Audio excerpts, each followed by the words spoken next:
Oh, a swap. Oh, Oh no, but a swap followed by a light Lead that bulb. here. Four-man mosh pit followed by Entomb. Oh no! Oh, here's Light Bomb coming in on the Genji, and that's a 5-man Light Bomb. They're gonna follow up, and they're gonna get 1, 2, 3 kills. And it's gonna be everybody dying.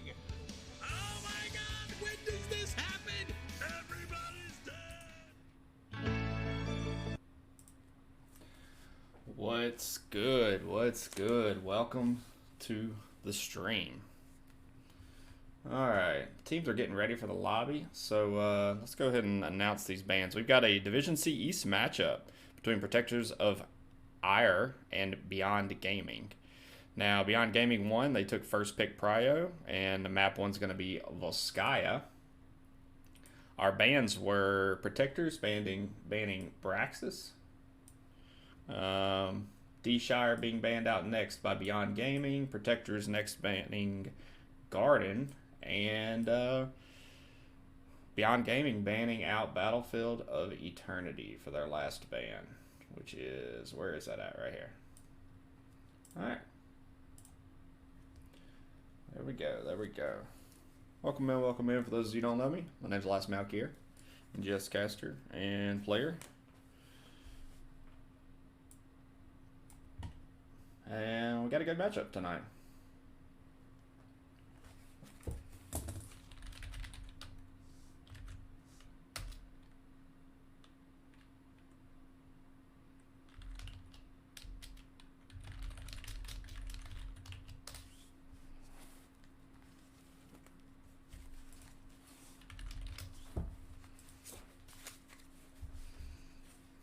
If you're new to the stream, feel free to smash that follow button.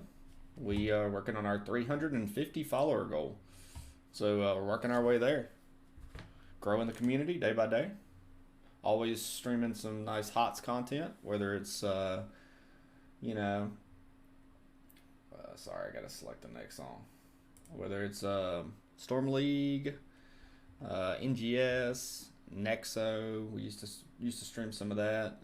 Hogwarts Legacy, we've been streaming some of that. Escape from Tarkov, so a few different games. Keeping it interesting.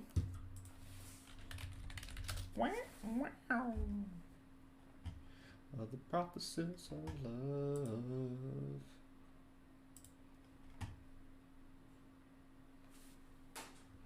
Teams are getting ready. Should be launching here any second.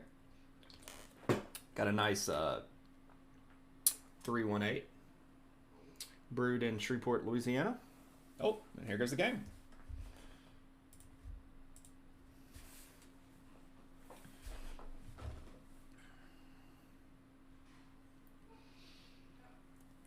It's really tasty light beer. I will turn this down a little bit so you guys can hear the draft. I know you love to hear those band noises. So yeah, I know we rushed into this, but Protectors of Aiur are currently 2-0. Beyond Gaming's currently 0-2. So I think this is a week 2 matchup, is what one of the captains was telling me, that they just now got around to playing. So yeah, should be fun. We do have Protectors of Aiur on the left side of the screen and Beyond Gaming on the right. First ban by Beyond Gaming is going to be the Anduin. Excuse me.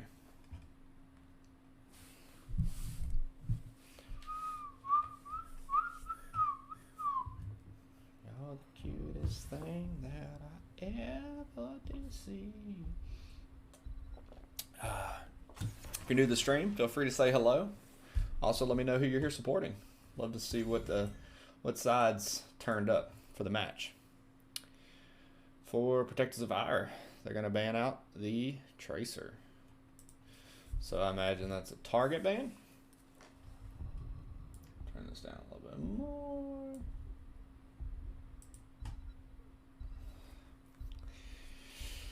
And Goose for Beyond Gaming will ban nobody.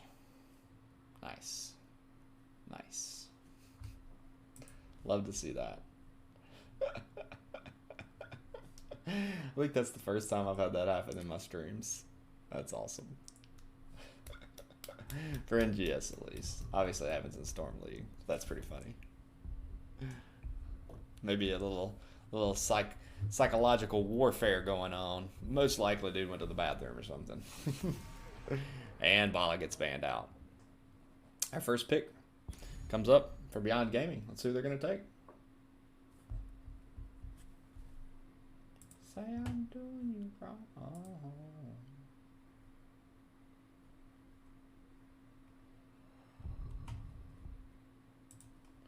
Rhaegar. Fucking new captain. Right? Welcome in Hanasaurus Rex. That's a good name. I like that. I see the play there. I see what you did. And Joe and Sylvanas get picked up next by Protectors of Aiur. I have a problem saying that. I want to say Aiur, like Aiur, but it's Aiur, right? Aiur, Aiur. We'll just call them Protectors.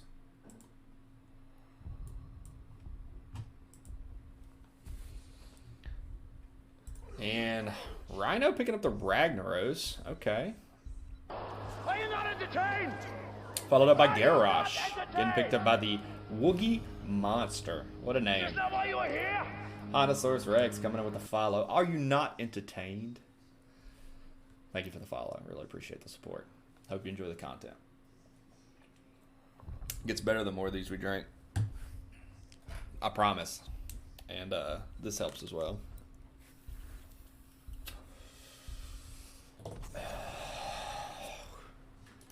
And the Mephisto. So, man, they are freezing out somebody over to the side of Beyond Gaming. I swear, they are freezing them out of heroes 100%.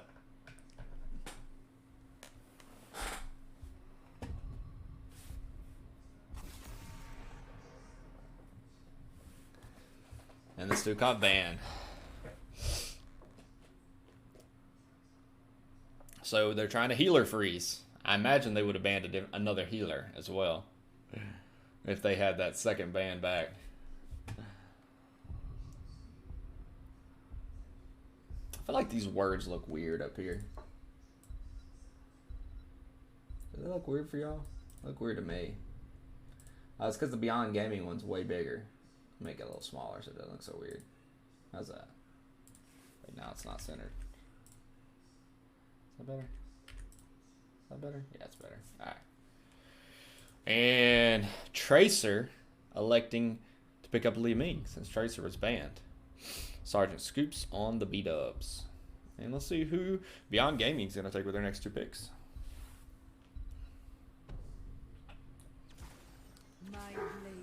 Sonya and Falstad. So double bruiser with the hyper carry Falstad. That is interesting. Very interesting. I mean, Malthael, right? Malthael obliterates here. Right? Who else? That'd be my obvious pick. Okay, Leo's pretty good too. Especially into the garage. If he gets thrown, he can get out. Okay.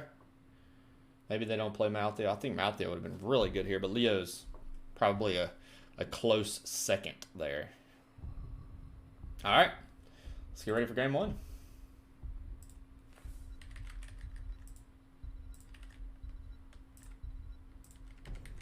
Fix a couple things real quick.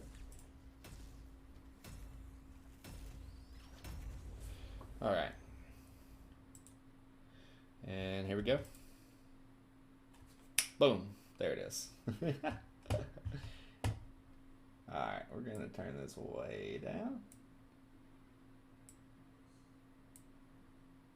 I don't know if you guys can hear that. I don't know if that's picking up. I think it is. Alright. Oh, sorry. Turn this off. Alright. For the side of Protectors of Aiur, we have Ikplatek playing Joe. We got Tracer playing Li Ming. We've got Sergeant Scoops on the B-dubs. We got Orion playing Sylvanas. And E-Day15 playing Leo. For the side of Beyond Gaming, we have Vextor on the Falstad, Woogie Monster on the Garrosh, Brand on the Rhaegar, Goose on the Sonya, and Rhino on the Ragnaros. Here we go. Game 1. Best of 3 matchup. NGS Division C East. Protectors of Aiur versus Beyond Gaming.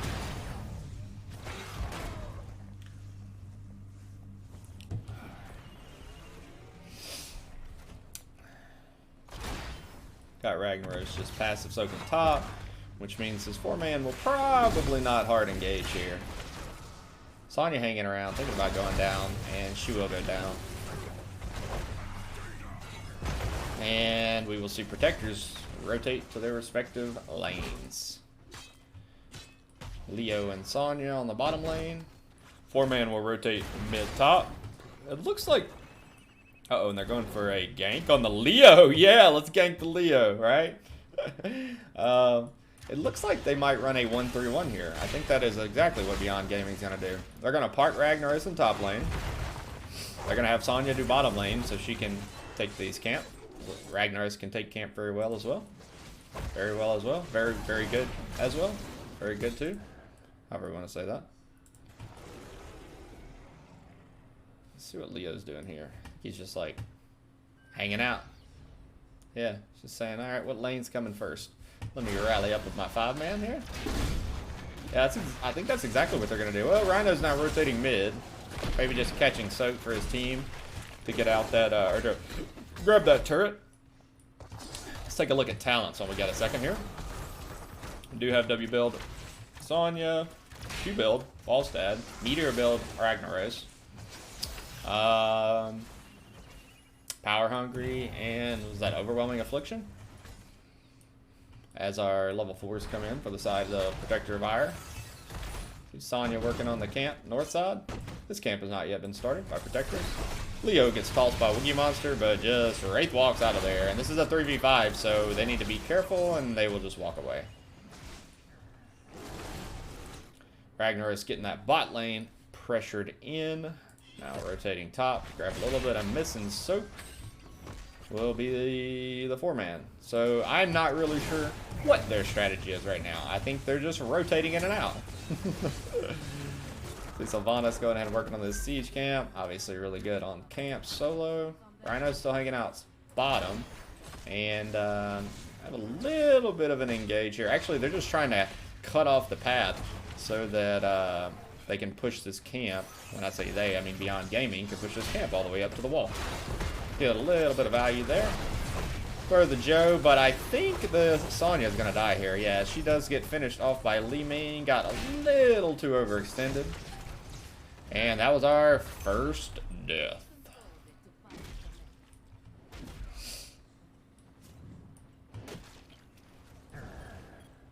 And our first objective's up. Good timing on the camp. That's going to get some offlane pressure. Of course, they have Falstad as a global, so they can rotate down later after they get 7s, but instead they're just going to go ahead and rotate now. Okay. Maybe you think it's more important to try to get a pick here. And now level 7s are in for Protectors. And Beyond Gaming says, we don't give a shit, we're going for this Brightwing, and they get her! But they'll trade a kill for a kill, and they're all low. So if Goose would have been hit, but instead Garrosh is going to sacrifice himself like a good tank, throw Goose out of harm's way, and take the orb to the noggin. So a little odd there by Beyond Gaming. Didn't use the Falstad Global to catch 7s and then engage down 7s. They did get a pick, but they paid 2 deaths for that. So ultimately not worth it. Some missing soak up here by Protectors. 47% in their favor. They're going to park Tracer, aka Li Ming, on the objective. And Sonya's getting a little bit of value here top. Haven't seen the Falstad. You know, and that's the hard part. Falstad's your hyper carry here, realistically. So how do you effectively use this global? Didn't think about that in early game. It's tough to. You need him at every fight, and they're just going to get chunked. 2 turrets are wailing on him, and Woogie Monster's in trouble. Going to walk out of there, as is Rhino with very low health. But now Goose goes in on a suicide mission. I don't know what that was. Goose said, hey guys, let me 1v5. Ooh, and Rhino gets taken down to like 100 health right there. He almost got obliterated by the orb. And we see our first objective to go over to Protectors of Aiur.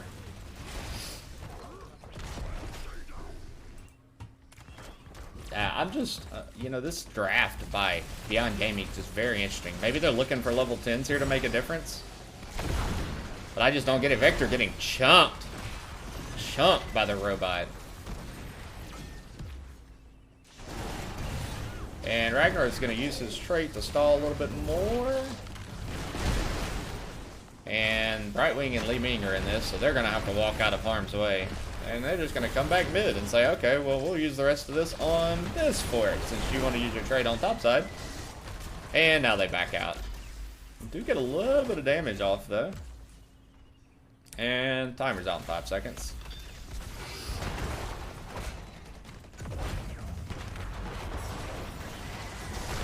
Great not falling sword, blessed shield to disrupt the throw, and they're going to get a 2-piece chicken McNugget on this one. That was a great use of that blessed shield and coming in to interrupt the Garrosh, because he was running for, I think it was Li Ming. He was going to try to throw her into his team for a pick. So a great defensive shield there, which led to 2 kills. And let's see what Protectors are going to do with it. They're going to rotate, work on the support camp topside. Still got Leo soaking down here. And Lava Wave's online now. As is Gust, Taunt, Ancestral, and Leap. So here's our first use of the global, I believe, all game. Vexter going to go down and grab Soak.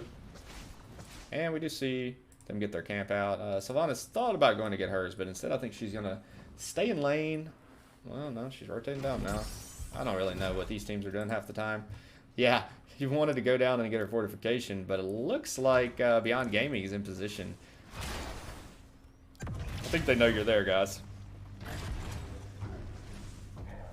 So let's see if Beyond Gaming elects to take this. They are still even talents, down a level, but still even talents. Huge leap coming in by Goose, going in on Li Ming. Did not get the kill, though. The Blessed Shield comes in, so 3-man, 2-man Entomb comes out. Ancestral is popped.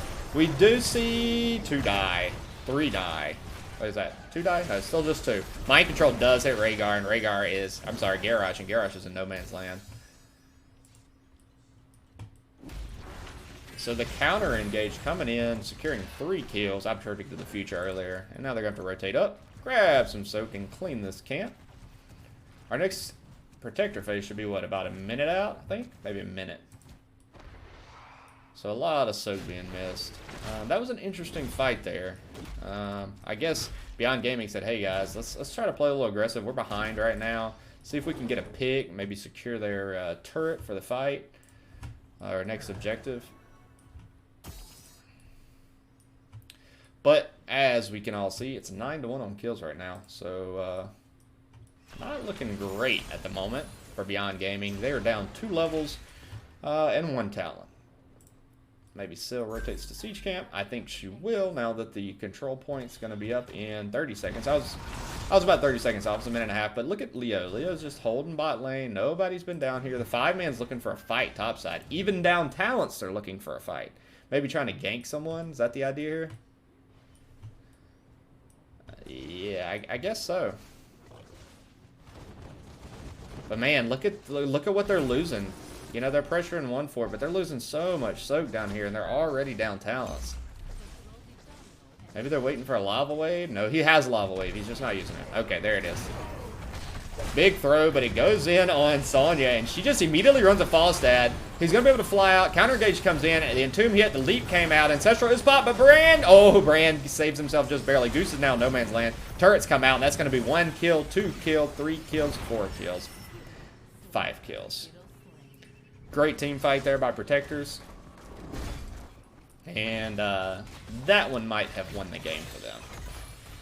They're going to be 3 levels up, and with a robot to support them. Send Leo off to do Leo things. Gonna secure this fort. Go mid and grab... No, they're gonna go and do the support camp. So the map so far looking very one-sided. Sorry, I'm gonna write some notes.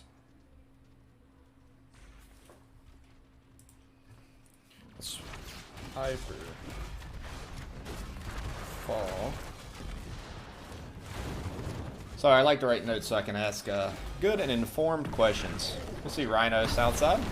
Gonna go ahead and pop his passive to save the bottom fort. And we'll see Sergeant Scoops solo in the robot. I thought maybe they were going to split push here. Look at E-Day just going after it.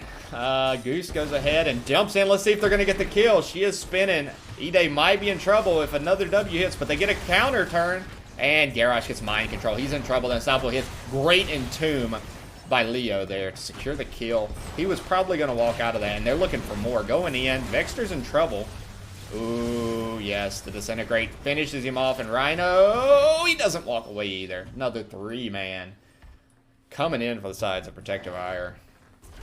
I thought they were going to split push for a second, but then that engage got odd. So 17-1 on kills. Still up 3 levels. Looking daunting for Beyond Gaming.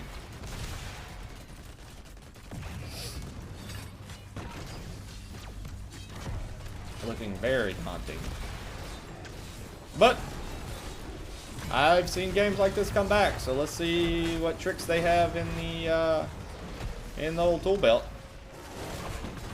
Team is back up, so it will be a 5v4 if they engage at the moment. Leo's not here, they know that, but they just can't catch up. Leap does come in, 2-man Leap. They're looking for a kill here on the Li Ming. She gets a timely TP, but a counter engage. Blessed Shield comes in, and let's see if they turn now that Leo's here. They're thinking about it. Oh. If Leo would have just walked right here and dropped an entomb on them, that would have been devastating. They were all about half health. And down 16s. So, Beyond Gaming looking for the opportunity to get back into it and just not able to secure a kill. Very close. Both teams going to go ahead and take their respective turrets. See if they meet up again. No tricks. We are an E team that got placed in C. Interesting. You're an E team. What is your MMR? Oh, I'll go look at it in a minute. We'll finish this game up. If it's a placement issue, I hate to hear that. But on the other hand, you're getting some valuable competition. Right?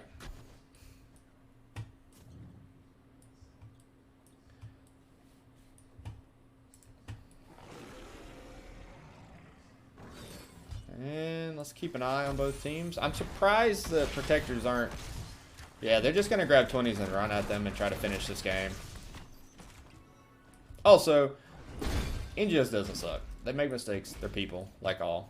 Trust me, last night we had a clear smurf on the other team against us. You know, it's hard. They're putting together volunteers in a volunteer league, in a free-to-play game, in a create your own team to put them together so you can monitor them and control them. There's a lot of moving parts, and yes, sometimes they get it right. Most of the time they get it right. Sometimes they get it wrong. It happens. Finish the season. New players that had this game out will probably quit playing. Well, I hate that. You know, but you know what they always say. Sometimes adversity brings out the best. You never know. You guys might shake back. You guys might shake back.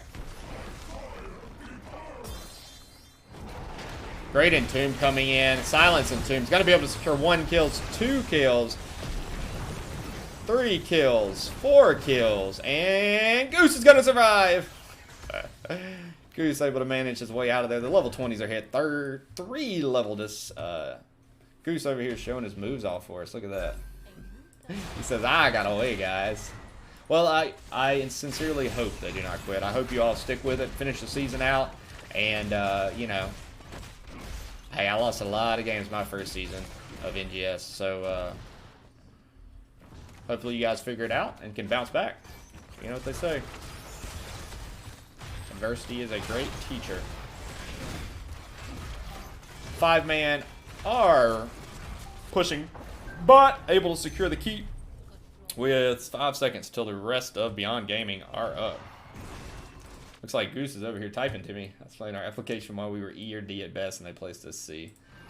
Well, it's probably MMR based. We'll have to go take a look. We'll pull it up after this game.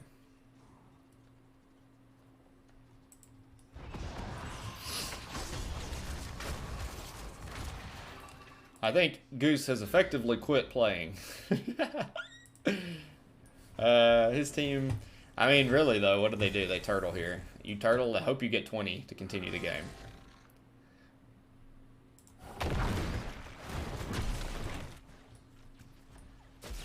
But the next robot will be on the south side of the screen, and they will grab it and try to go core.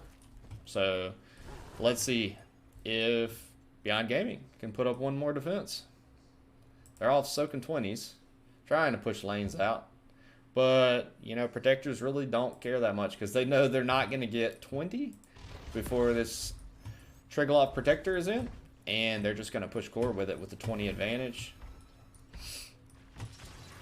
And do put 2 in. Li Ming and Sylvanas are out. So we could potentially see a backline dive here. I think that's Beyond Gaming's best play. Is try to dive the backline. If they can kill Sylvanas and Li Ming, they have a good opportunity. Ragnaros is going to use his trait to try to whittle away as much as they can.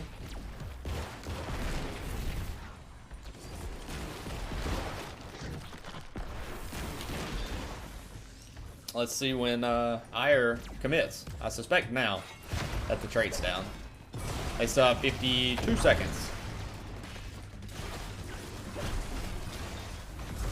I'm kind of surprised they didn't just walk around the trait, but I don't think they're going to have any problem finishing here because they're going to get 1 kill, 2 kills. And Special does come out. The mind control hits, and Orion gets tossed back, but the Entomb comes in to able to finish off the garage, and it is only Brand and Goose up.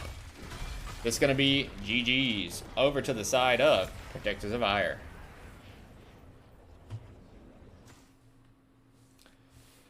So let's see what the final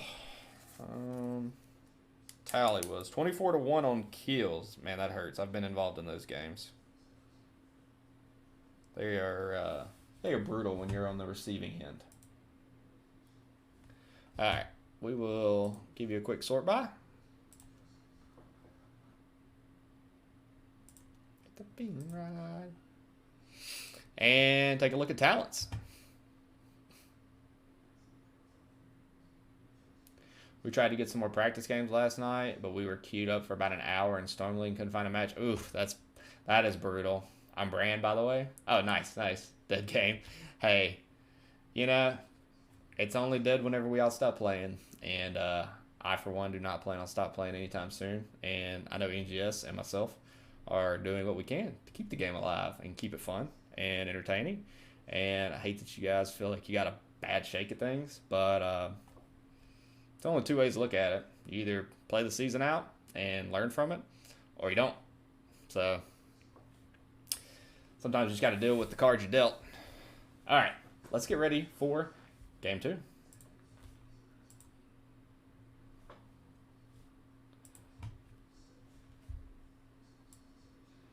Alrighty, map 2. Let's see where we're going to be going.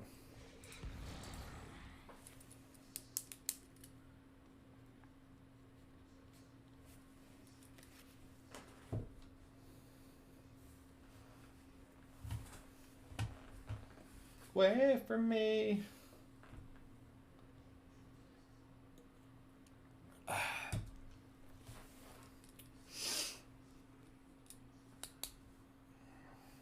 What's my age again? Oh yeah, we were gonna look it up.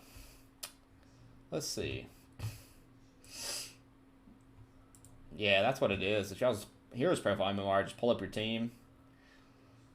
Y'all's MMR is 2772. And let's see what Protectors of Aiur is. It's not showing up for me. Well, let's look at another team in your div. Okay, why is all of a sudden it's not working? Hold on. Div C East.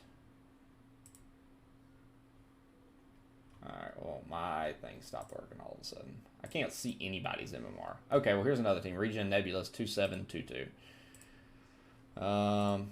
Let's see. Heavy Griggs is 2819. So, yeah, the 27 to 2800 mark looks like that's the MMR for Div C East. So I'm in D East. Let's take a look at what my team's MMR is.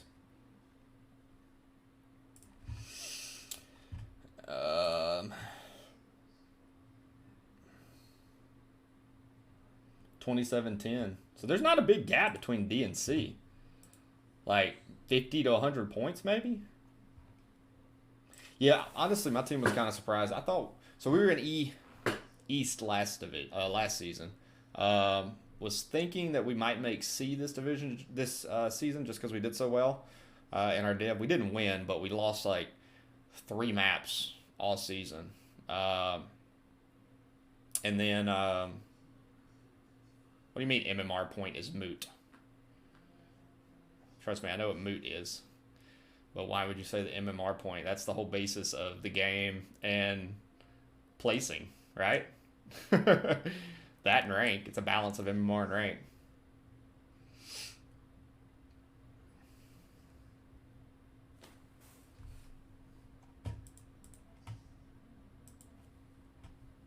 I know there's a delay here, so I'm going to be sitting here for 40 seconds waiting for you to respond after my 40-second delay response to your message.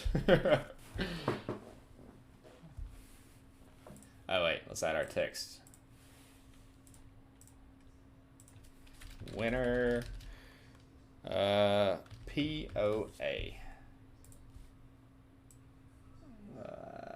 Map 1. Yes, I know how they do it. Then what do you mean the point is moot? That is the point. That is the actual point. MMR and rank. If your MMR and rank is on average of a team that is similar to yours, you get placed in the same division as them. At least that's my understanding. Someone please correct me from NGS if I'm wrong.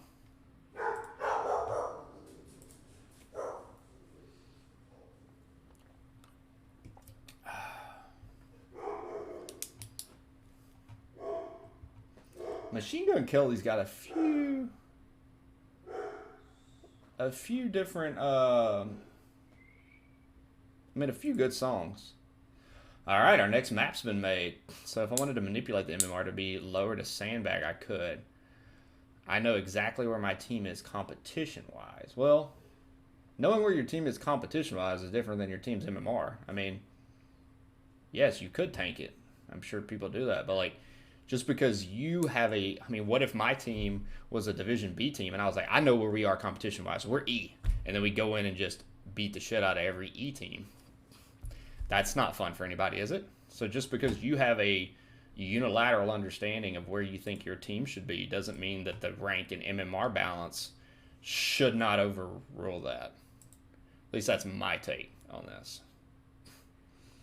I know you're wrong. People do manipulate the MMR. I get that. It happens. It shouldn't happen, but again, it's a volunteer league.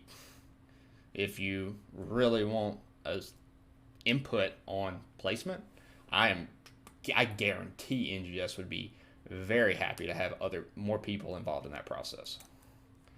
They've got a volunteers group that you can join, and we have 1 diamond player bringing our MMR and a few subs bringing MMR. Ah, okay. I mean, then don't have a diamond player. You know, everybody's manipulating their MMR because you have to if you want to be in a certain. Unless you just put a team together like my team did and just say we'll get placed wherever we get placed. Like, we didn't look at our MMRs, but a lot of these teams are looking at, hey, we are a silver to gold team. Unless we want to be bumped up in a division a little bit higher, we probably shouldn't have a diamond player, if that's your mentality, at least. So the way I look at it, it's usually like we have a legit bronze and 2 legit silver, one 2-trick diamond, and me plat. Yeah, so your average is gold, maybe high gold, I would say. I don't know. Again, it's also based off of MMR. But yeah, I mean, it's clear that the diamond's pulling you guys up. I mean, we're a division below you, and we only have 1 like borderline plat. The rest of us are all silver.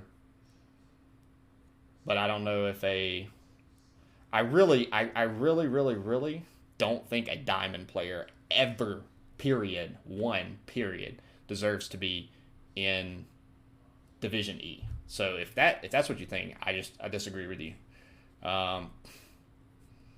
Like, That should never happen. Honestly, a plat player should never be an E. Like, maybe you have an argument that you should have been D. You know? This game isn't about rank or MMR, but it is. Like, this division, NGS, is about rank and MMR. That's the only way to balance it, right?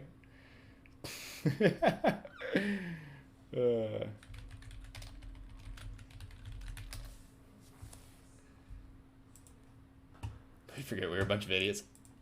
Aren't we all? I mean, it's all relative. You know, Division C teams, in theory, should be better than D. Division B should be, in theory, better than C. You work your way up to, you know, I guess now it's Heroes International, but it was CCL, HGC. Less of a, quote, idiot at the game. I'd rather have 4 teammates in silver MMR-wise that have played organized HOTS and understanding for the game. Well, then form that team. I feel like we're talking in circles here. At the end of the day, you guys have a diamond on your team. You should be in D or C. You're in C because that's where your MMR's at. We could talk about it in circles all we want, but that's just how NGS works. That's how competitive play works. Unless we just want a end-all, be-all, like 1 or 2 divisions. Anybody that's not diamond plays down in one division, and anybody who is diamond or above. The whole point is so that you can have an all bronze. What point am I missing? I don't understand. I don't think I'm missing the point or the pint. Although I'm enjoying this pint. Like, that's the other alternative, is there's no divisions and we all just fucking play. Like, then it's just not fun. Alright, here we go. Map 2, Towers of Doom. Write down some notes here.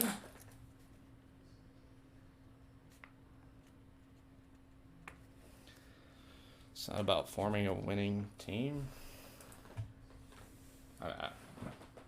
Why else do you play the game then? I play the game to win. What about you?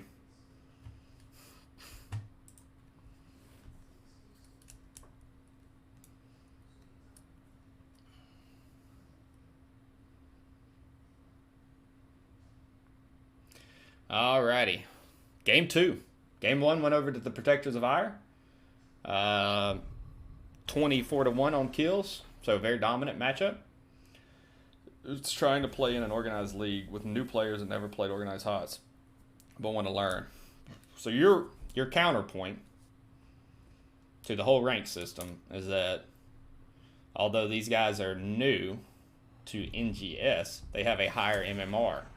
So they should be playing in these diamond and gold and plat players, because you did say you had one of each, should be playing with bronze players.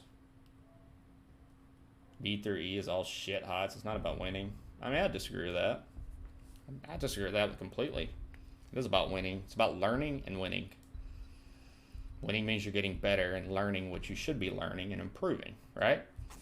Idea is you start in E or wherever you naturally start. You guys started in C. You had a higher floor. So you got a higher curve to learn. I mean, honestly, it just sounds to me like you're fucking whining. Like, I get it. You guys feel like you... Exactly what Ronan said. I mean, if your team does bad in the division, then you get bumped down next season. So you have to play a season of what you think is too high level for your diamond player. I mean, I'm assuming now we know who's getting banned out. It's Vala Tracer. So who's the diamond? That's the question. It's got to be, what, Brand maybe? No, Brand's a healer. Was it Vexter? Vexter must have been the DPS carry. How long have you played this game? It doesn't matter. You started in E, yes. Now I'm in D. Right? That's the point. And we see Sylvanas and Stukov getting banned out. I mean, getting picked up by Protectors, followed up by Brand, Goose. That's the anti-Vexter picks? Yeah, that makes sense. Okay, so Vexter's your diamond hyper carry player, right? That makes sense. It does matter. Yeah, when I started playing, I was very low silver, and my whole team was all. I don't think we had one gold player on our team, so yeah, I deserve to be an E. Last season, we had what? A 1 bronze, 2 low silvers, 1 high silver, and a mid gold, and we were in E. So yeah, silver average. MR means less and less the number of Smurfs increase and the player pool shrinks. Yeah, I mean, again, NGS doing the best they can. You kind of just sound like you're fucking whining. So, sorry, man. We can end that now. We can end that conversation. I feel for you guys, and I think I think we've discussed it ad nauseum. So it's whatever. Just gonna ride the struggle bus. Not riding the struggle bus. You're learning, right? And Blaze getting picked up. I hope y'all are on D next season. If my team's still in D, we'll get to play y'all. That'll be fun. Or maybe you're in C again next season, and my team moves up to C. We'll see. And Muradin. So we got really good double soak by both teams. Now the Malthael and the Blaze matchup is going to be fun. Malthael wins that handedly. Blaze does give you the added benefit of a bunker. So what Malthael is going to have to do is hold his last rights until bunker's been used. And we see Zagara. And maybe another Garrosh? No, ETC. Okay. So moving away from the hyper carry combination with the double bruiser that they played last game. And let's see who Tracer picks up.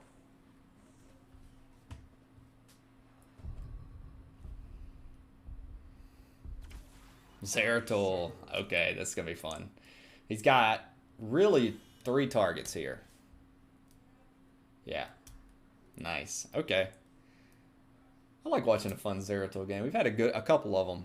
I feel like we see a lot of Zeratul on Towers of Doom.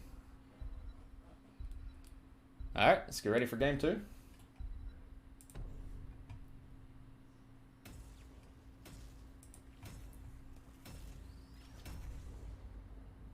Again, if you're new to the stream, my name's Last Malk here, NGS caster, NGS player for LTK We Hit Objective.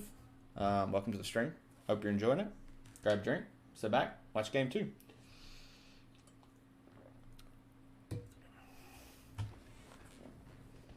We'll turn this down a little bit, and we will get ready. Alrighty. For the side of Protectors of Aiur, we have Sergeant Scoops on the Stukov, Orion on the Sylvanas, Ikplek playing Muradin, Tracer playing Zeratul, and Ede 15 playing Blaze. For the side of Beyond Gaming, we have Brand on the Brightwing, Goose on the Malthael, Rhino on the Zagara, Vexter on... Who's Vexter playing? Zul'jin, and Woogie Monster on the ETC. Alrighty, here we go. Game 2. Best of 3 matchup. Malthael up top. And we got some cheese going on bottom lane. Blaze is there. Zeratul's here looking for a potential pick on someone. And they are able to secure one of the 2 towers with the Sylvanas cheese. Now Malthael did get a little soak advantage topside. He's going to begin his double soaking here. We'll be watching Zeratul come up and try to gank him routinely. Knocking out that creep. That's giving vision. Zagara will give them a huge advantage on those Zeratul rotations with the creep. Take a look, see if we see any odd combos here. Oh, we do see Greater Cleave. That is interesting. I don't see that one much. And I don't see really anything else abnormal. Polymorph coming in. Muradin very low, having to back out. Zeratul getting discovered on the rotation. Yeah, I think this is going to be a somewhat of a tough matchup for Zeratul. Now that I think about it, there's a lot of abilities that can disrupt him, whether it be Vision, ETC. You know, we got Cleave with the Zul'jin, Brightwing's Poly. So it could be a more difficult Zeratul game than we think, at least until 16s, where Zera can, of course, start to pop off them. Stun coming in on Vextor, the Silence Pool coming out, and they're going to get a kill here. Secure the kill there on the Zul'jin. Tracer trying to get a little bit of value here against Goose. And they are still here. So Woogie and Brand now are going to walk away. Man, the slows are really brutal on Woogie. And we do see the Pumpkins getting pushed in, bottom side.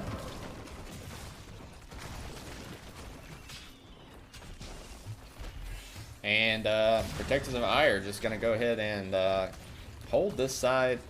See if they can get a camp invade, perhaps. And our first altar is going to be up in about 20 seconds. With 1 on the south side and 2 on the respective north sides. And we will see Vextor and Rhino go ahead and work on the siege camp for their side. ETC trying to keep some vision. And they do secure it. Slight XP advantage for Protectors of Aiur right now, but it's a 2v3 until Vextor gets there. He rolls in, wailing on them, but they've already secured this bottom tower, and we see Tracer and E-Day 15 up north. Trying to get a kill on Goose. Ooh, that stun barely missed there. Brightwing is going to come in, though, be able to put a good bit of damage on the Zeratul, and they're going to have to back off, I think, if the rest of the team rotates up. Not quite here yet. Here they come. Wookie going to go in on the Muradin solo, and I think, yeah, Protectors of Aiur are just going to back off and say, okay, you guys can have this one. We got 2. We'll give you 1.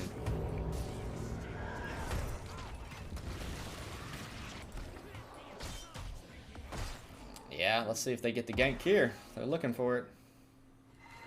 Maybe going to look for the stun right here. No, just slowing him down.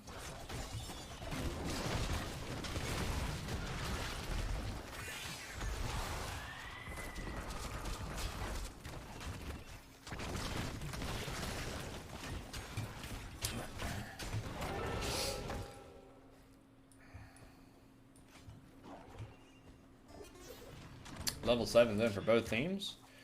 And looks like Protectors. Oh, we missed that. I did not see. Oh, Zeratul. They must have had vision there. Ooh. I imagine ETC slid out on him. So that's unfortunate. Now the 4-man is going to push in bottom lane. Get the polymorph and a lot of damage off of Muradin and have to push him back. But they're taking tower shots, and the rest of the team responds. Of course, it is 3v4 down here. But they have a wave, and they have the tower for damage.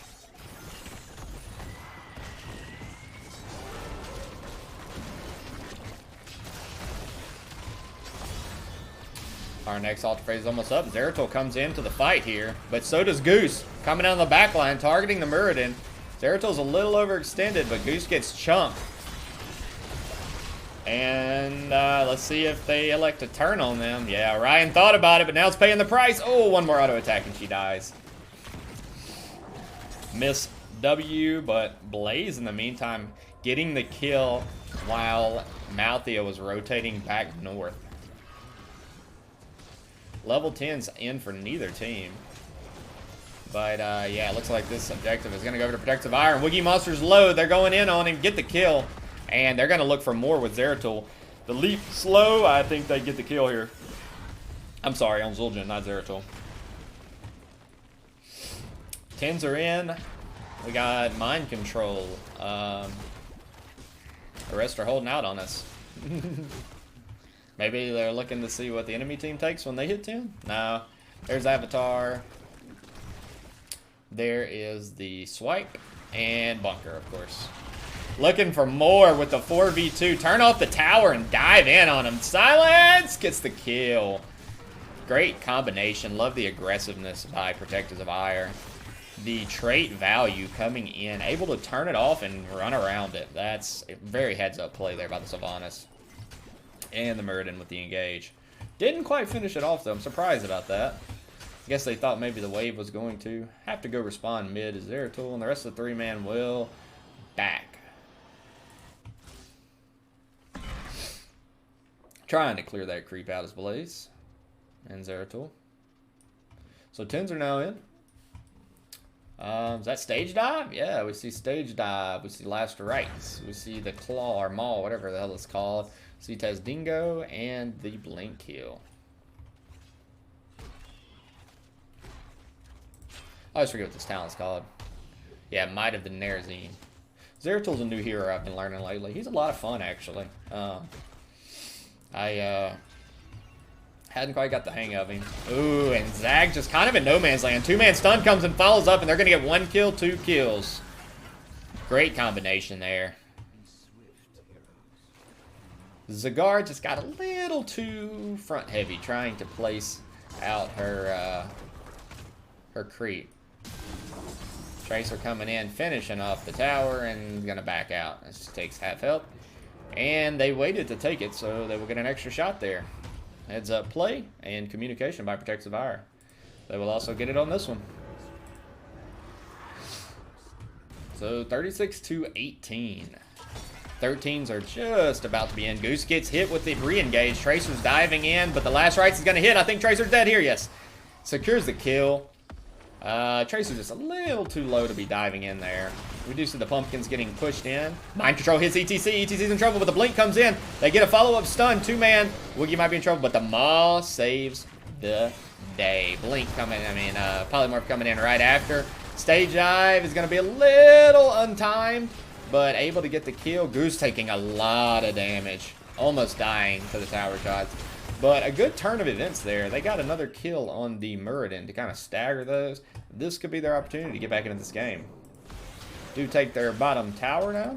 And are missing out on some soak here. So we're going to have to send Malthael back up to continue. See Zeratul go ahead and start working on this siege camp. And the 4-man for Beyond Gaming will start on their pumpkins.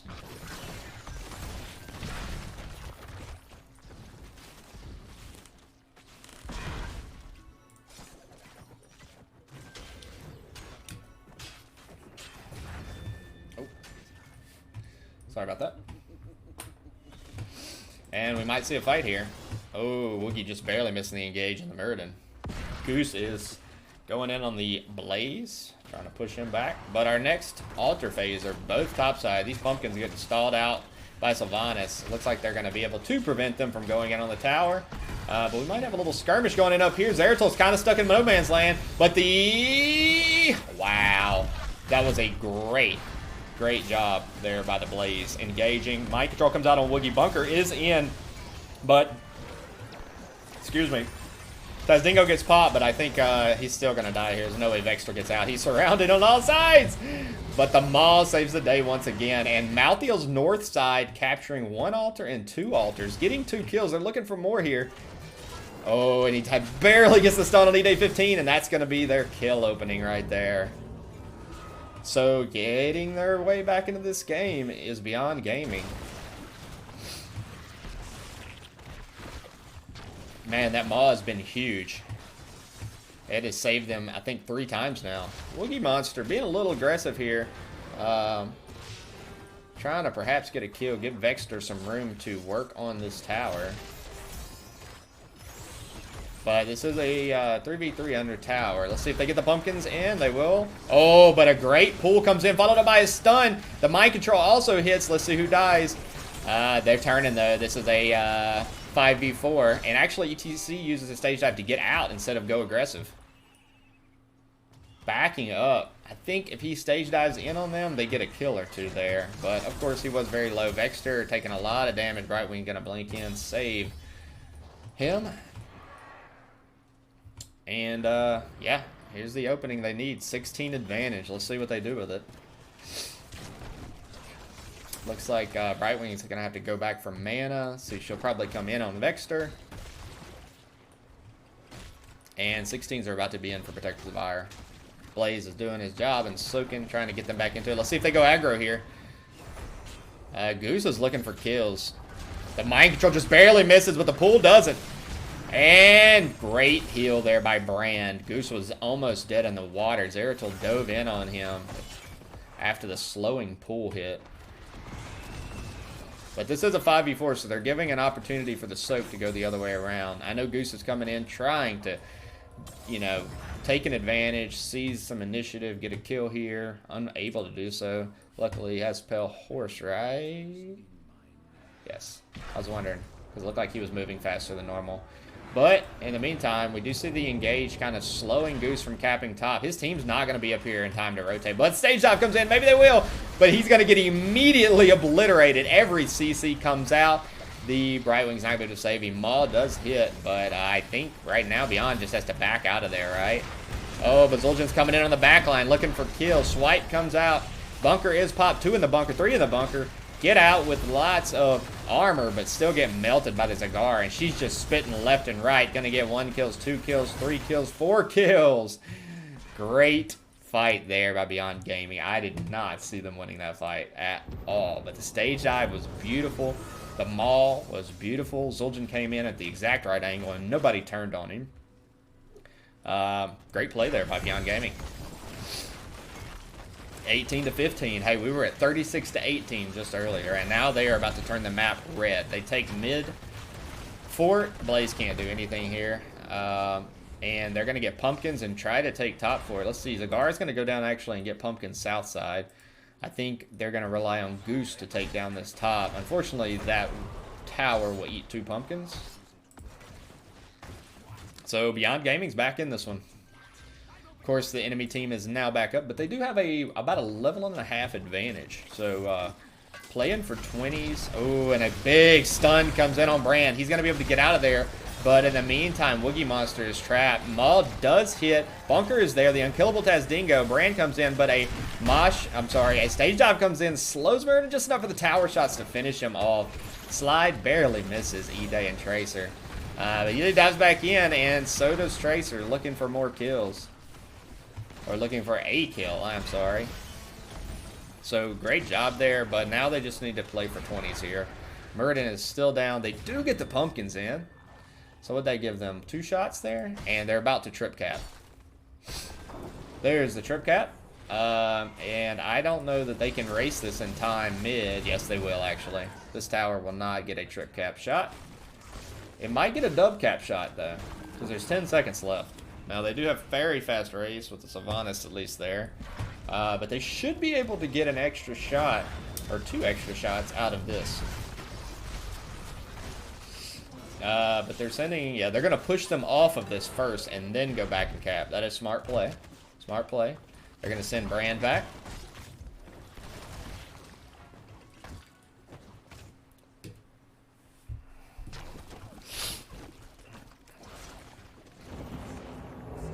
And 1, 2, 3, 4, 5, 6. 6 shots. Diving in, isolating the Murd, and the Maul does come in.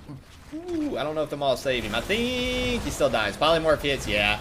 They blow him up. Mind Control does hit, though, and the pool is doing a lot of damage. 3-man stun there comes in. Goose is in trouble. Oh, and the Depth Mosh Pit is probably going to secure an extra kill. Yes, it does. They get the Blaze. Vexter, ooh, unkillable. He has to use his Tazdingo. But Goose comes in looking for some damage, gets afflictioned. They're going to have to back out. Great little skirmish there. Enjoyed that. 2-1 on fight. Or on kills there. And yeah, Protectors of Aiur have to get this bottom back. But they're just having a lot of problems walking into this team. Vector's already used his Tazdingo, so he has to be careful here. Ooh, big root and silence. The Mind Control barely misses. Ooh. Goose is coming in, looking at the Stukov in the back line, and they're going to get the kill there. Great flank there by Goose. And, yeah, they're not going to get the Zeratul. Dives in, gets a little damage, gets out. So, a good staggered kill there. That's exactly what they needed to open this game up. Some more.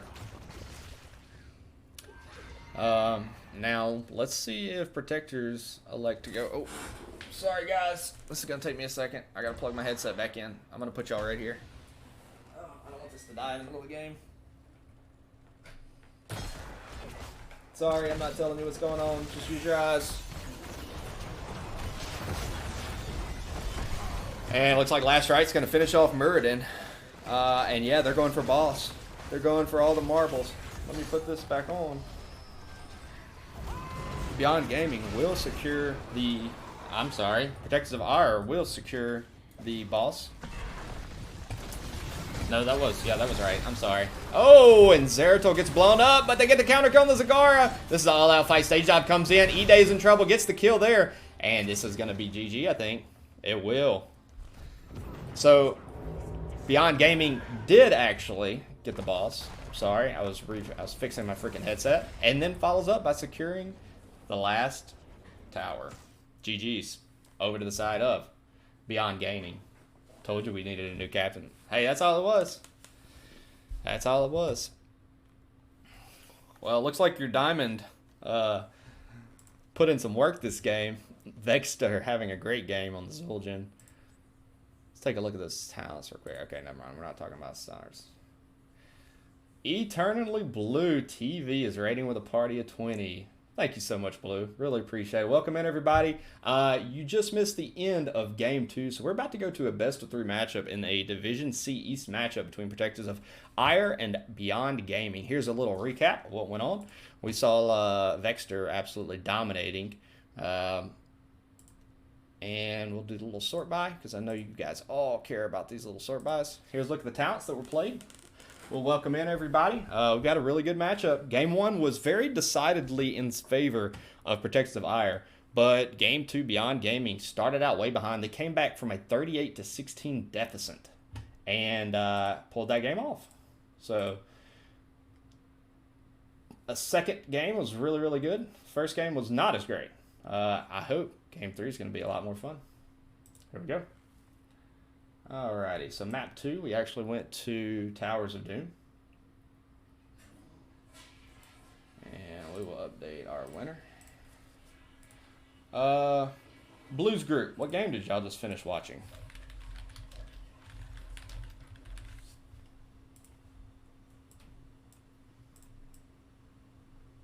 Alrighty. Let's update this real quick for y'all. I take it Blue was casting a match. Alright, here we go. Alright, let's do map 3. Let me write down some notes on my handy dandy notebook. So we have a good 38-16 comeback. Zul'jin, Maltheo were two of the impact players of that game.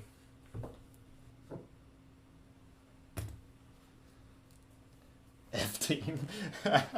Hey, they just needed a new captain. That's all it was. They said you needed to quit. Can't believe we got placed B again. What? Alright, I don't know what this guy's talking about again. He's just been typing goofy shit in the chat all night. Let's turn our music back up.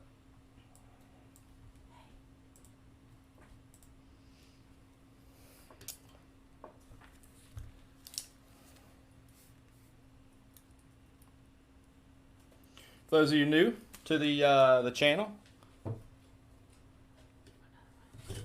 Okay. What? Do you want another? Yeah. Bring me a glass of whiskey if you will. That'd be great. Thank you. What's up, dude? Wait, do you want You want to say hey? You want to say hey? Huh? Do you want the good whiskey or the other whiskey? Nah, the tin cup's fine. Blue, come here. Come here, come say hey. Say hello, everybody. Say hello. Say hello. Say hello. Yeah, that's the big boy Baloo. Yeah, he's a sweet boy, huh? Saying hey to everybody? Yeah. Alright. See you, dude. Alright. There's your puppy cam for the night.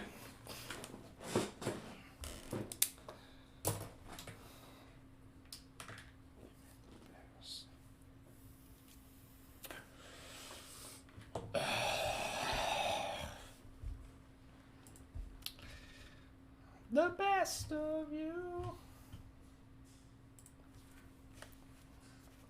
Yeah, we had a really fun game one.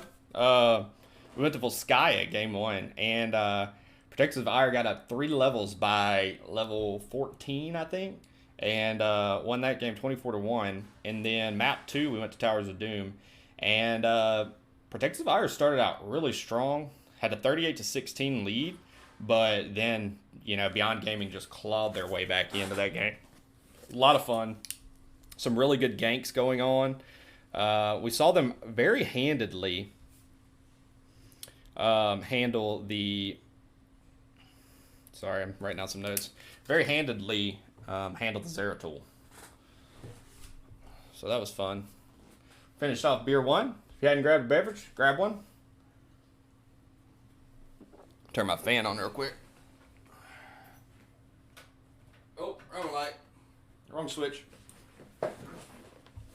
All right, looks like game 3. We're going to Alterac. Nice.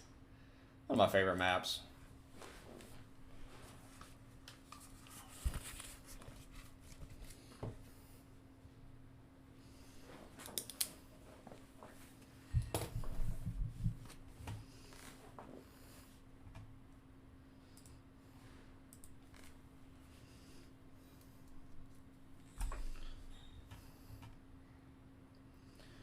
Looks like one of the teams is taking a bio break, so we will swap to the quick break and hear a word from our sponsors, NGS.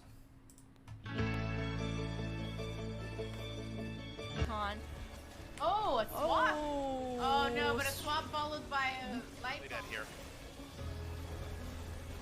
4-man mosh pit. Hey, this followed next by one's a me. two. Watch this. Oh no. Oh, here's light bomb coming in on the Genji, and that's a 5-man light bomb. They're gonna follow up, and they're gonna get 1, 2, 3 kills. And it's gonna be everybody dying. Oh my god, when does this happen? Everybody's dead. Heck yeah. That one always gets me pumped up. That was from my, so that clip there of the big Genji light bomb was from my first season of both playing and casting.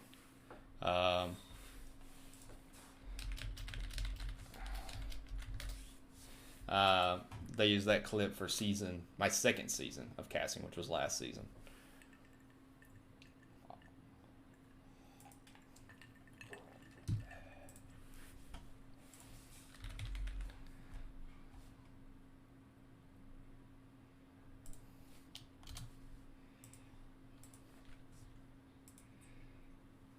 Hey, now you're E-League. 1v1 me, bro. So some caster hazing going on in the channel, just so you know. Sorry, I'll turn your music back on.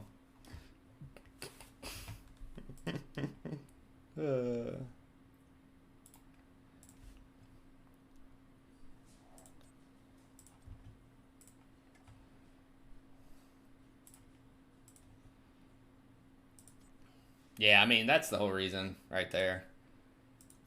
Yeah. The Diamond 4. Guarantee it. At least that would be my guess as to the reasoning. We had some interesting debate about the NGS ranking and placement system earlier. This team's, I think most of them's first season, maybe 1 or 2 of them have played before. In NGS, they are a new team, so that being Beyond Gaming, who just won Game 2. So we had some interesting debate on how the system works and doesn't work and should work. A lot of opinions on that topic. I think NGS, makes mistakes like every human does, and also does a damn good job of administering a very fun league. It happens. If that happened here, I don't particularly think it happened from my 3 seasons of involvement, which is not as much as a lot more people. So trust me, I'm no expert on this, but I can see the reasoning as to the placements here. And hey, I thought Game 2 was a lot of fun. I thought it was a very good back and forth. So hopefully Game 3 will be as well. But it's just a hard thing to do. Got a bunch of volunteers who are tasked with putting together a 9 division a 9 different division league, like, for free as volunteers after getting off work every day. Just like this. You know, I work a full-time job. I work, 40, 50 hours a week, and I do this for fun because I like it. I like bringing the attention to the teams. I like bringing the attention to the game. I like creating and cultivating a continued competitive hot scene. Damn. Cultivating, creating, and continuing a competitive HOTS. Oh, man. Unintended alliteration.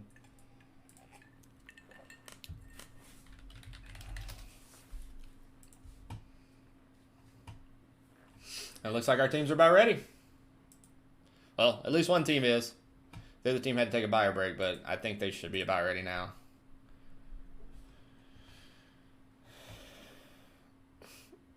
I'm going to read this to you. This is my page, and I do what I want. One of the players is, quote, and this is not my quote, is, quote, working out some demons on the old ivory throne.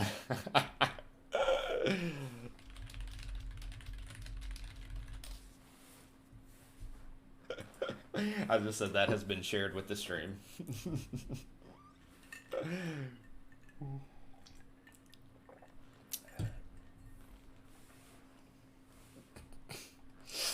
Oh, man, that's funny. All right, looks like everybody's back, and we're going to get ready for game 2.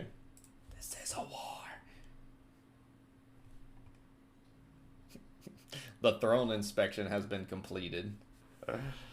Oh, how do you guys like the shirt? Is this a cool shirt?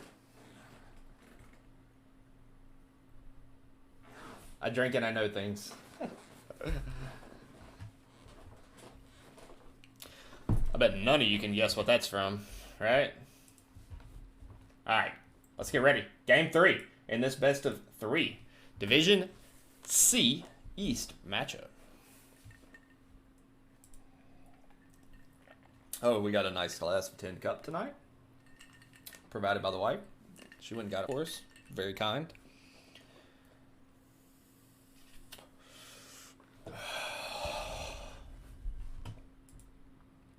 And here we go. Game 3, Alterac pass. And again, Vexter will be handcuffed. We will see a Volaban, and then I'd put a lot of money on the fact that we're going to see a Tracer Ban. Just saying. Just saying.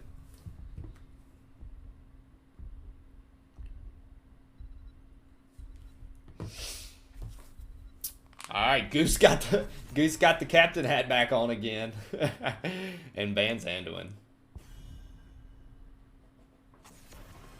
Man, I should have freaking went to the casino and placed odds on that one. I'd have won. I'm sure they would have given me minimal odds though, and the Joanna gets banned out. You know those friends who send you links and you cannot open them in public? Yeah, one of mine just sent me a link to a TikTok and I would refuse to open it while I'm on stream. Because I have no idea what it'll be. Orion locking up the Sylvanas. Played a really good Sylvanas. At Mind Control, I mean, they probably had 5 picks just because of the Mind Control. Maybe not that many. Maybe 3 just because of the Mind Control. And Goose is actually going to play Li Ming this game. So swapping up roles between Goose and Rhino. Goose has played Bruiser in games 1 and 2. He's going to be playing Li Ming. And we see Brand once again getting the Brightwing. Oh, and we get to see a May. That'll be fun. Perhaps a Snowball? Perhaps. And more likely an Ice Wall, with Stukov getting picked up. I think this is game 3 that Stukov has been played. No, that's not true. I think Sergeant Scoops played Brightwing in game 1, and Brand played Brightwing in game 2. But a very good Stukov in game 2. A lot of those lurking arms were perfectly timed, and actually a couple of them secured kills solo. And Leo getting banned out. Very good Leo played in game 1 by, I think, E-Day15. He had probably 3 or 4 big entombs on Volskaya.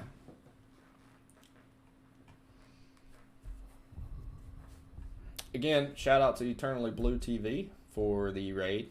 For those of you who are not following Eternally Blue TV, make sure you go over, give him a follow. Another caster, NGS player, coach of PRA in Division E West.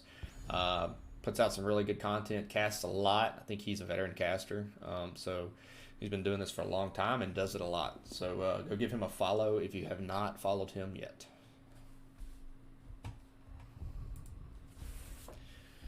And Meriden getting banned out.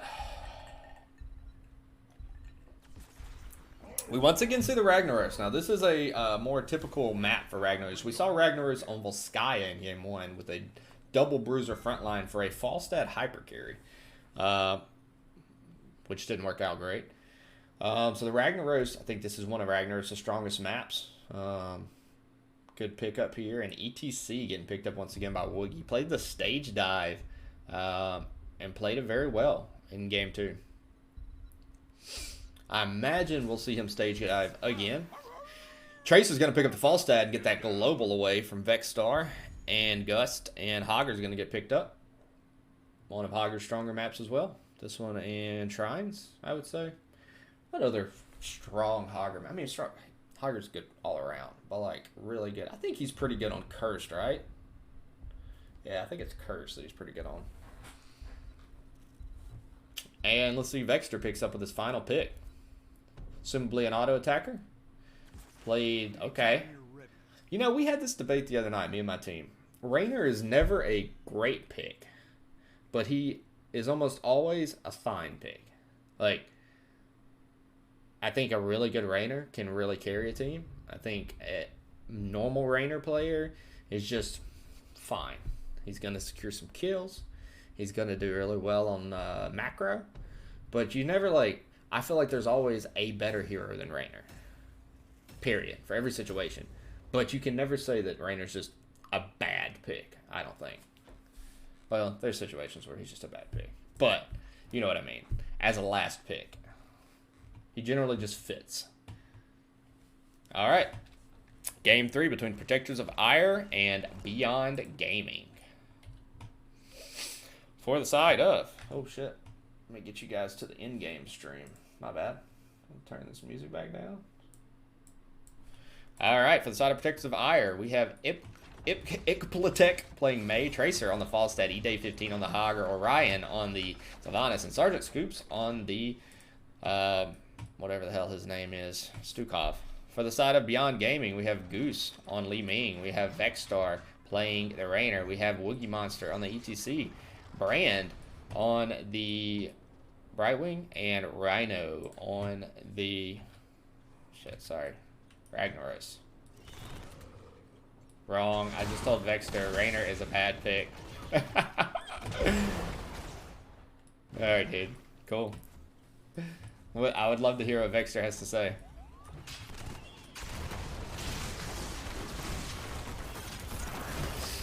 And Woogie Monster taking a lot of damage! And the blink is just a little late by Brand. Not able to save him.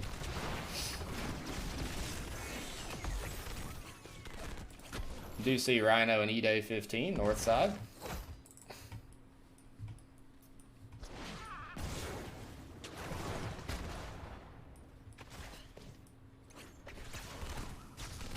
So for the builds, we see the Magic Missile, see Meteor, we see Ace in the hole, and what was that, Program Rock, whatever the hell that's called. Pretty default around the board for Protectors of Aiur. We do see the Q build, Falstad, and the 4-man pushing in bot.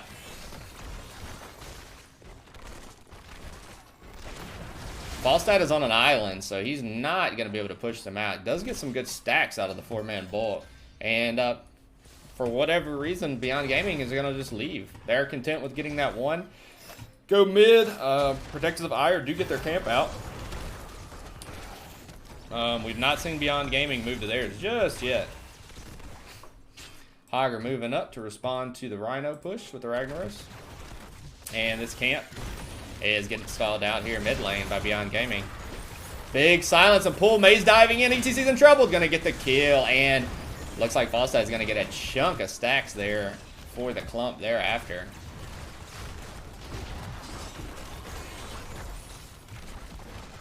Ooh, Brand, that was dang.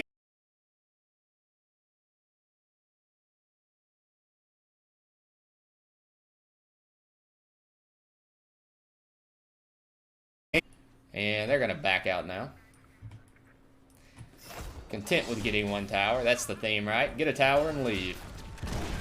Dexter chasing down the Tracer. 3-man is here. So Tracer's going to have to play a little more reserved. Actually, a 4-man here. And ETC's going to rotate back top. As will the rest of his team.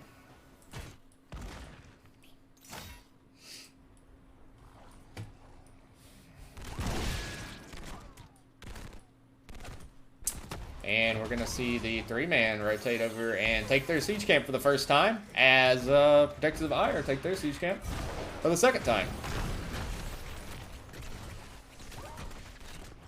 It does take 5 of them to take it, however. And in the meantime, a level 7 advantage is going to come in for Protectors of Aiur.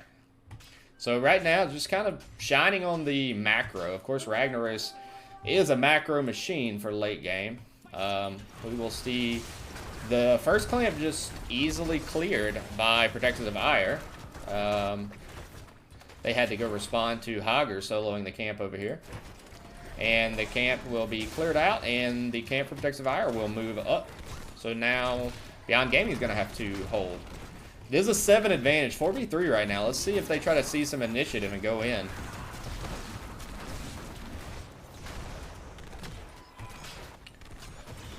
They will push the camp up to the fort and back out. Content with the full wall. Brightwing is making up for Soak down here at the bottom lane. Ikplek and the rest of his posse are going in and going to be able to start this camp just before the magic missiles hit. Alright, and we will have our first complete team fight here. Rhino getting picked off real early. Brightwing not able to get in fast enough. Looking for damage is Vexter and Goose, but they're slowly getting pushed back here. Able to resecure the camp, but taking a big Q there from Falstad. And I think Woogie Monster's in trouble. Has to slide out. The first objective will go over to the side of Protector of Aiur. And another raid. This is a 2-raid night. Coming in with a party from Raka. Welcome in, Raka's group. We have a Game 3 matchup right now between Protectors of Aiur and Beyond Gaming. A Division C East matchup. Welcome in, welcome in. For those of you who aren't familiar with Raka, Raka is the Dreadcaster. Ikplatek, right? He really does. Welcome in, Boomer. Raka is the Dreadcaster. She is in charge of all the casters for NGS, so quite a load on her shoulders, in addition to being involved heavily in the rest of NGS organization. If you haven't given her a follow yet, please go give her a follow. Has some quality NGS content. Hi, Windup. What's up, Windup? Welcome in, welcome in. So, getting the entire bottom fort is Protectors of Aiur. They're going to now rotate mid. Jimmy's working there. And Ragnar's cleaned up topside. This will get pushed all the way to the keep wall. Do you have any fantasy players in this one? I'm really sad I missed out on this fantasy. If it's a real thing, that would be funny. That would be really funny. Hopefully it's something very simplistic. Could also just be an inside joke. But if not, I love fantasy football. Fantasy Hots would be hilarious to me. Both teams rotate over to their siege camps. 10s are now in. We see what? Gust, Shockwave, Mind Control, Swipe, and the Ice Wall. Is Goose gonna go and throw an orb over here? I think he is. Yeah.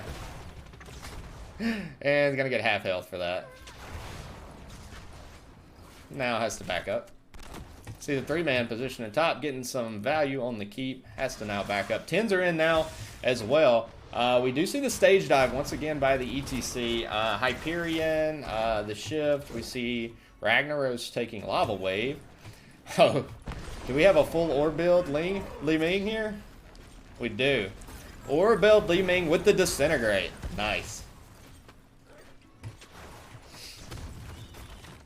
And the Sylvanas trait coming in huge here. Able to get a lot of damage off on this mid fort. And I think the mid fort is going to be dropped because... Oh, no, they're not going to be able to get it at all. Gets a lot of damage on Orion as a Goose. May's going to step over and start eating these orbs for him.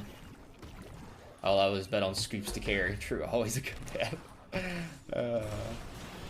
Diving in on the Falstad. I think Tracer's going to walk out of there, though. Turns, and a great Ice Wall. Hits a 2-man, followed up by Blizzard. We do see the Lurking Arm. Great Gust coming in, and they're going to get 2 kills for underneath the fort. And I think they're going to also be able to get Vexter here. Let's see if he moves out. Brightwing comes in, but now Brightwing's a target. Oh, is she going to save him? No, Brand's going to die to Falstad here. So a great turn and fight by Protectors of Aiur. Beyond Gaming, I thought they were going to get a pick on the Falstad. Unable to get it, and then get turned on. Lose 3. Level 13s are almost in for Protectors of Aiur. And our next objective phase is up. 13's now in for Protectors. So let's see what Beyond Gaming elects to do. Falstad is holding tight to this top fort. He said, no, this ain't happening. I think he's been up there all game. Woogie Monster going in. Unstoppable's pop. Here we get the mind control. Woogie's now stranded. Stage dives right onto his body. And, ooh, great Ice Wall comes in by May. Let's see if they get... Stun comes in on Brightwing by Hogger, but she almost escapes. And now Vexter's cut off. He's got to walk through mud. He's in trouble. His Shockwave. Woogie Monster tries to buy him some time. And is able to maybe keep Vexter alive. Let's see if E-Day hits him. Oh, no. The Q. Man, if he walked up there and killed Vexter, that would have been sad. I had that happen in one of my games yesterday.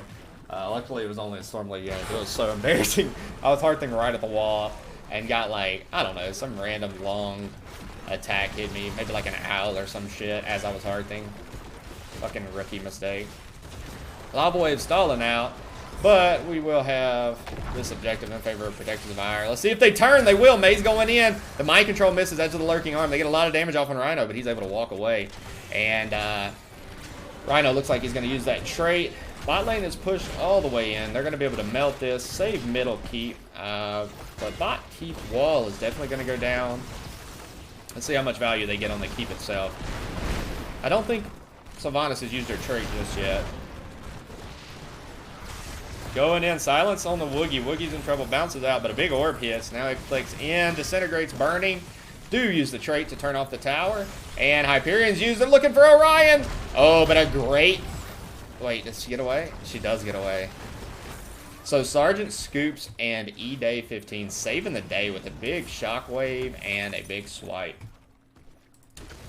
Do see this top lane still getting pushed, and we're about to see a 2-level lead with 16 advantage in the favor of Protectors of Aiur. Let's see if they go to a boss.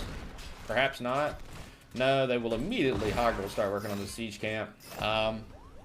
Beyond Gaming thinks they're on boss most likely, and they're going to opt to take north boss, thinking that Protectors of Aiur will take south boss. But honestly, this is a really good trade for Protectors of Aiur. They say, okay, you guys can have that. All we're going to do is take your keep while you take our fort. But I'm not really sure what other play Beyond Gaming has here. I mean, I think they have to take it. They challenge her for a fight. They probably lose down 16s. They don't take it, well, it leaves it up for them. So really just taking off the board. Let's see if they all immediately hearth. Goose will. The rest of the team is trying to get some soak. Brightwing's already down here. I think they're trying to decide on what to do now. Are they going to go and defend here and let boss take keep? Mid camp's pushed all the way in on keep, so they have both keeps being pressured. Clear coming out by Protectors of Aiur. I'm sure that Beyond Gaming will now rotate down and clear this boss. I think it's going to take... Yeah, I think it'll take the keep.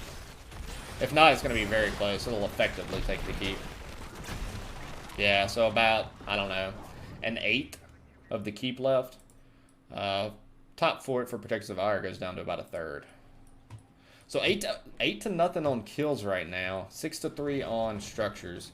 16s are about to be secured by the 4-man taking Siege Camp for Beyond Gaming. And they grab 16s. The 3-man, actually the 4-man, Tiger just a little bit early, is taking the Siege Camp. Bostad off using his global to soak. And let's see which team makes the first move. Hager scouting out Goose and Vexter. Oh, but May's going in, looking for a kill here. They're able to trap Vexter behind the ice wall and get a kill. The untimely stage dive might have stranded ECC in no man's land, getting damage. Able to slide out, though. Oh, and Orion almost getting obliterated by the Li Ming. But able to secure a kill on the Rainer as he got a little secluded. Great job there by May. And it's now 5v4 for another 20 seconds. Let's see if they move to the objective. They will have this mid lane pushed in with a semi-healthy Siege Camp. And Tracer will work on the bot lane. In the meantime, yeah, the 4-man, you really can't do anything as Beyond Gaming right now. 2v4. Trying to clean the rest of your lanes. They do have about 38 seconds left to get things together and try to go in. I think if Protectors of Aiur get this objective, it's going to be a very hard defense. I don't know the Beyond Gaming doing. Maybe with the Ragnaros. But they're looking for a fight now. Brightwing's not there yet. She can teleport in, of course. So this is a 5v4 for the moment. Getting a lot of damage, but Ragnaros is taking a lot of damage as well, and so is Woogie. Woogie gets picked off. Ragnar is getting saved by Brand, and the 5v4 with the Brightwing teleporting in was just not enough. Rainer's going to have to go clean lanes, and I think May's going to tap. And I would suspect before the cow is back up, they'll make a play to finish off the last 20 seconds. It is a full orb. And Rhino gets isolated. Wind tunnel hits, everything hits. Hager gonna spin right in. And Brand's in trouble, but barely able to escape. And Protectors of Aiur will go ahead and take the Siege Camp to have to go along. Ooh, Tracer taking a big chunk of damage from Goose. I mean, we did get a full orb build glass cannon, so trying to get some blow up. But getting stunned, and they're able to secure the camp. Tracer's able to spin right out of there. Woogie Monster stage diving in, unable to slow anybody enough. And Vexter says, come on, guys, we got to get in here. 2-man ice wall hits him. Woogie's a little stranded. Really doesn't have an escape path. Mind control hits as well, and they're able to get the kill on the Rainer. Looking for more on the Brand, stun into the wall. But Li Ming throws a disintegrate that hits 4. In the meantime, the Q lands on Brightwing and able to secure 2 more kills. Camp pushing top lane gets cleared up. I'm sorry, pushing mid lane is not cleared up yet. And Lava Wave will come out. This is going to be a tough defense for Beyond Gaming. Especially with Jimmy and Brightwing down for another 30 seconds.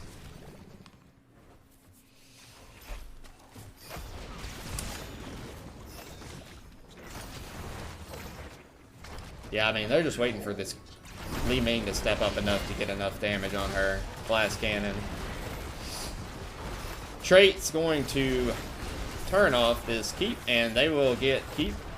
Ragnaros able to burn down this mid lane keep, but he's a little stranded. Let's see if they go in. No, they do not. He's able to E right out of there. Mid keep is now down, and the necessary win condition is set. 20s are up. Let's see if Protectors of Aiur are able to secure this. Stage dive's coming in, but a mind control hits him as soon as he lands. Hager on the back line gets 1 kill, 2 kills. And he's Hog Wild, and then Gust is going to throw him into the corner. Hog Wild's going to obliterate them, and that's going to be game 3 in favor of Protectors of Aiur. Quick game.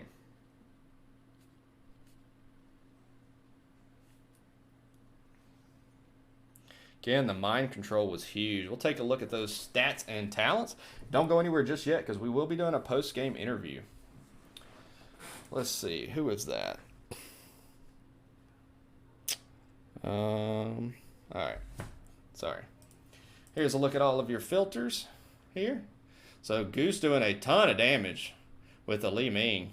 Double damaging the next highest, which is Rainer. But the macro pressure has just really hurt them. Here's all your sort buys. The triple heals with the Stukov. Here's your builds. Let's see if the teams are ready.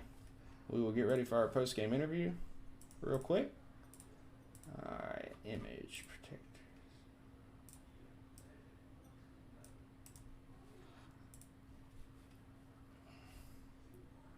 All righty, we will transition to that. And let's see if we can get Iquitech in here. Post-game interview question. And let me pull up Discord real quick. I'm going to hop into NGS. Let's do coin toss map pick lobby 3. Toss map pick lobby 3, please. And let's see who from Protectors of Aiur joins us.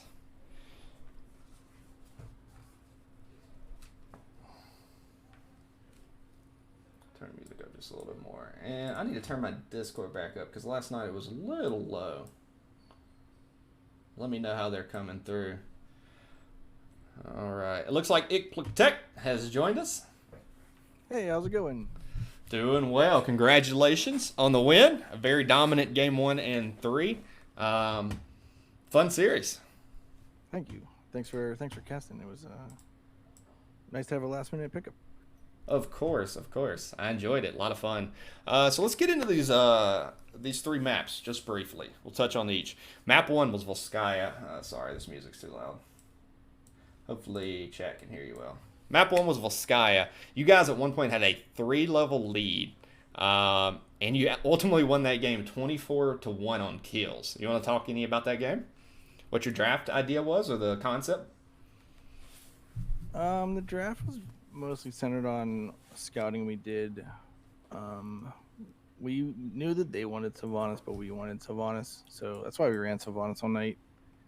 I don't think we usually lean on Sylvanas as hard, but we think it was a deny pick. So if they didn't want Sylvanas, then they did a good job of confusing us. Yeah, I noticed the target bans on the Violet and the Tracer all 3 games. I'm assuming that was for their For hyper carry, Vexter. Yeah.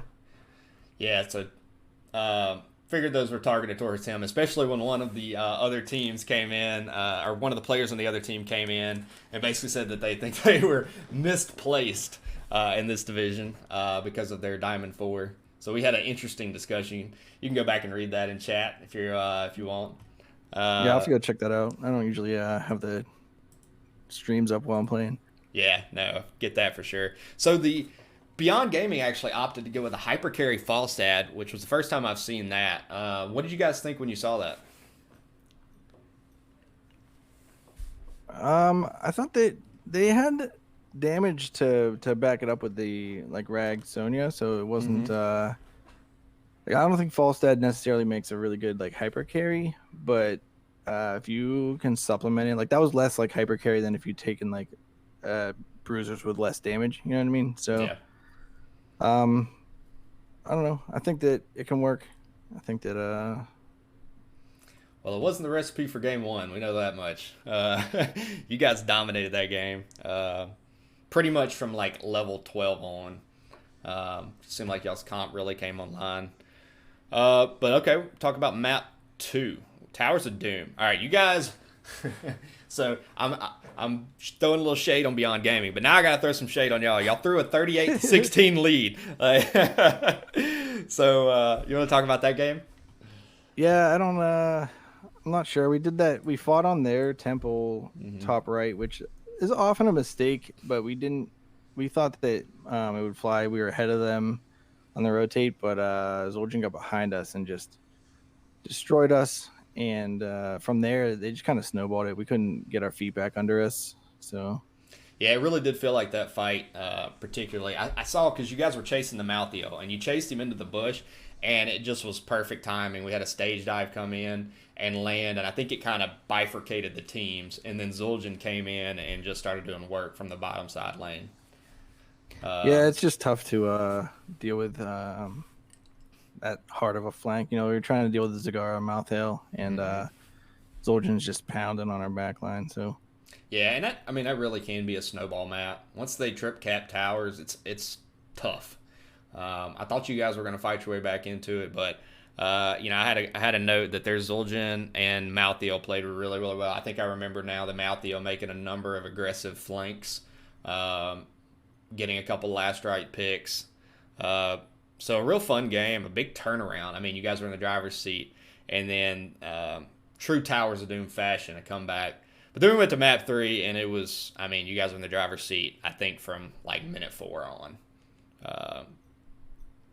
You guys were 3 levels ahead. You got every objective. So, yeah, it was a pretty one-sided game 3. Anything you want to talk about there with y'all's draft or picks? I'm trying to remember the draft. I think all night our drafts kind of went the way we wanted. Yeah, I think you went to Sylvanas again, which the mind controls were huge. The May, I think you played May, right? Yeah, it was playing me. Yeah, the May ice walls are fantastic. And, you caught Jimmy in the middle lane once. You caught a number of 2 and 3 mans just in no man's land. And with the follow-up with the lurking arm, the Qs, I think y'all were able to blow up a lot of people. Yeah, I think we just had to pay attention to the minimap and rotate quick. I think that's where our strength came in that game. Yeah, I mean, you significantly out-macroed them. In my opinion, the game was just, macro-wise, you guys were on top the whole time.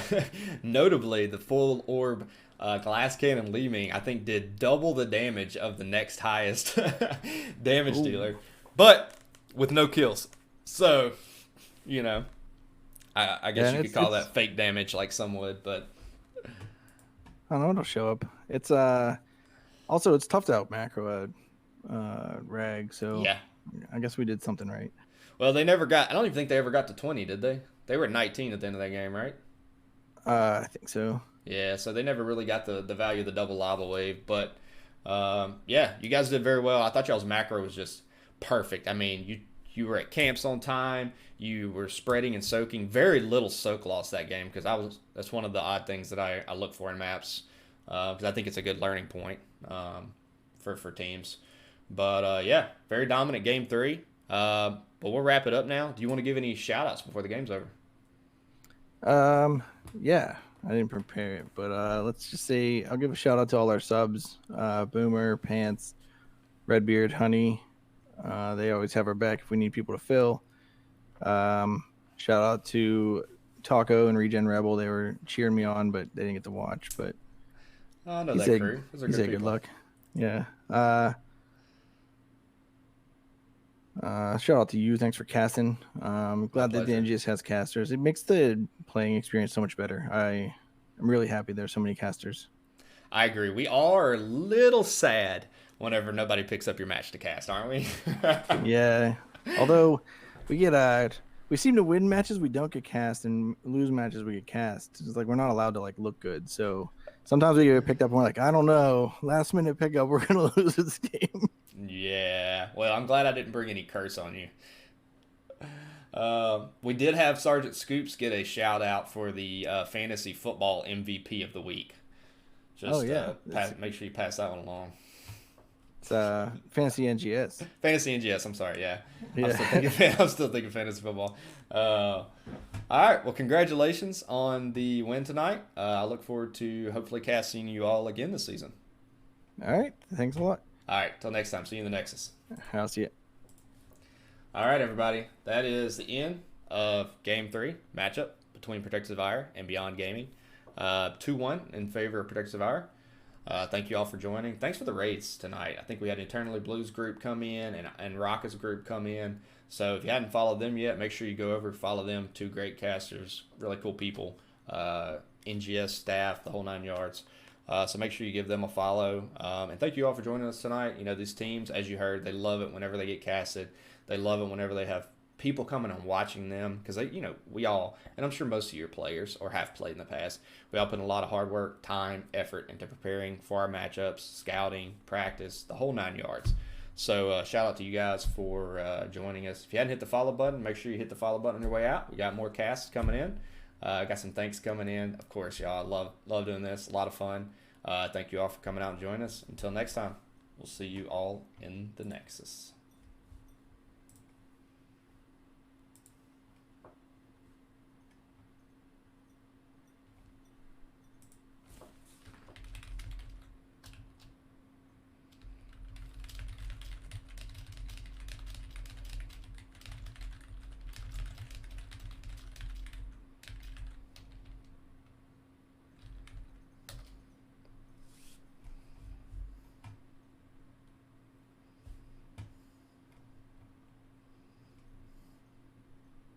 I see what's going down. Stay right.